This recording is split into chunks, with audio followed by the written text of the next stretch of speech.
What's up, guys? It's Sam Bucks About Games, and today I want to talk a little bit about the Game of the Year situation. So, I've seen a lot of hate over Baldur's Gate 3's win, both by Zelda fans, Spider-Man fans. Those are the two big ones. And me, my personal Game of the Year was not Baldur's Gate. I don't like Baldur's Gate. I played it, I dropped it. It's not for me. My Game of the Year is Zelda Tears of the Kingdom, but I think Baldur's Gate 3 deserved Game of the Year for the things it does, and I'm going to explain some of that in this video. So, Baldur's Gate 3 is a game I've noticed a lot of people haven't heard about at the Game Awards, which is fine. I probably wouldn't have heard of it if I wasn't more active on Twitter and stuff. Because, it's not my type of game, but, I eventually tried it because of the publicity and didn't like it. But I just want to set things clear here. So, Tears of the Kingdom was the runner-up here, It won Best Action Adventure, which is usually the consolation prize for Game of the Year. Zelda Tears of the Kingdom was a very good game, but Zelda Tears of the Kingdom is Breath of the Wild 2. You have to remember that. It's a sequel. It's reusing the world, but it's expanding on the gameplay stuff and the story and all that. It is an evolution, not a revolution. Spider-Man 2, same deal. Reuses the map. I'd argue it does even less new than Zelda does. Spider-Man 2 was also a good game. I really liked that game.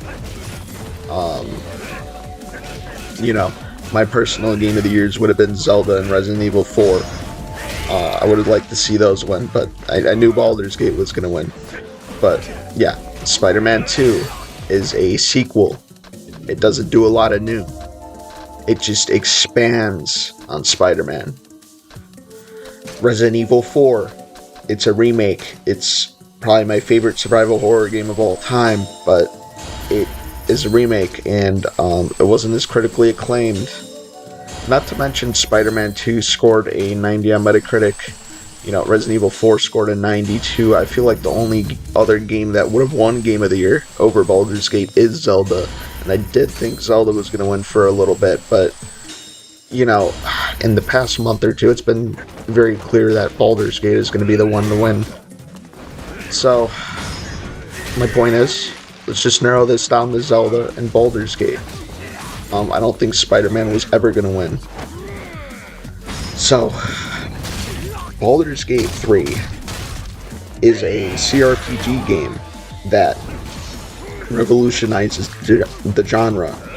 It has 200 hours of dialogue, depending on your choices, and it brings the choice that you get in a game like Detroit Become Human, or Until Dawn, or The Quarry, or something like that. And it brings it to a CRPG, a long-scale game, and it was developed over the past 6 to 7 years, and is a very impressive product from Larian. And I feel like Zelda Tears of the Kingdom, Zelda Tears of the Kingdom is my third favorite game of all time. So I love the game to death. I've played so many games, and it's still at number 3. But Zelda Tears of the Kingdom is a sequel, reusing the map, and a lot of people had some problems with the game. Like, the things I've heard thrown out there are, the depths is empty and copy-pasted. Same with the sky. The map isn't changed enough. The lore sucks. The story isn't the greatest.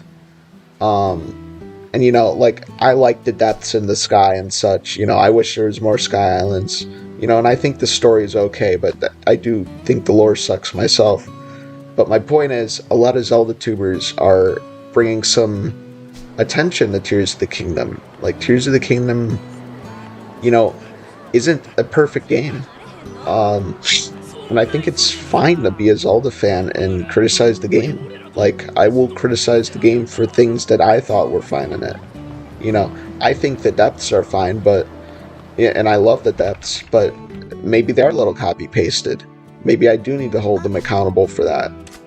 So my point is, Baldur's Gate 3 has kind of been seen as this universally just, it's the most flawless game out of the bunch, and I think it just made sense for it to win Game of the Year, even though it's not my Game of the Year. It's for the same reason that, Breath of the Wild won Game of the Year back in 2017, because Breath of the Wild innovated, revolutionized the genre of open world, and it spawned a whole subgenre of Breath of the Wild clones.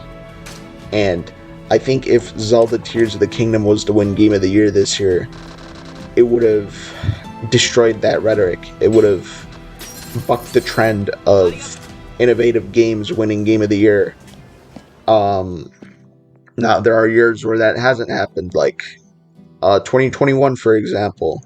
There wasn't a bunch of amazing games that came out, so, It Takes Two won, which is a platformer. But it was still pretty innovative with the co-op stuff. 2020, Last of Us Part 2 was just, by far the highest rated game of the bunch. So, my point is, when a Game of the Year contention is close, like Tears of the Kingdom, Baldur's Gate was, it's pretty clear that Baldur's Gate is a little more innovative. So I feel like that gives it the edge with review critics. It'll blow their mind more. We gotta remember that this is being chosen by people playing the games. And, whatever leaves the most impact is probably gonna win Game of the Year. And that's the same reason I feel like God of War 2018 won Game of the Year over Red Dead Redemption 2. Me, I like Red Dead Redemption 2 a little more. I still really like God of War 2018. But, God of War 2018 is a game that innovated and blew people's minds. Kratos was completely different in that game. He was a father. It was very, very good. So, yeah. Those are my thoughts on why Baldur's Gate 3 won Game of the Year.